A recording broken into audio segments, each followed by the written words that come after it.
Ako si Van Dave Paragas, buong pusong kumakatawan sa aking mahal na bayan ng Bayambang, Pangasinan. Lumaki akong nasasaksihan ang tunay na hirap ng buhay. Mga karanasang humubog sa pananaw ko at nagturo sa akin kung paano pahalagaan ang bawat oportunidad na dumadating.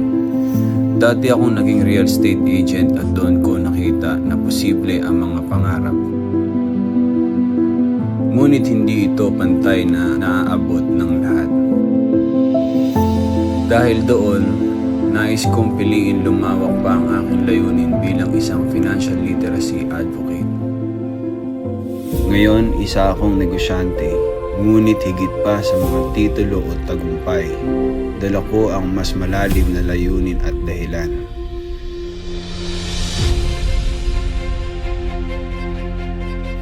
Dahil naranasan ko mismo ang hirap ng buhay, pinilit kong gawin itong direksyon. Ngayon isinusulong ko ang advokasya laban sa kahirapan at para sa mga kabataan.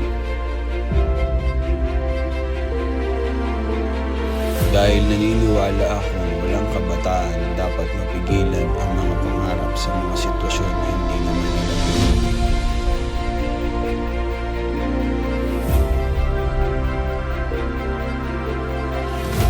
Hindi lang ako naninindigan para sa tagumpay, kundi para sa oportunidad, kamalayan at tunay na pagbabago para sa ating kinabukasan.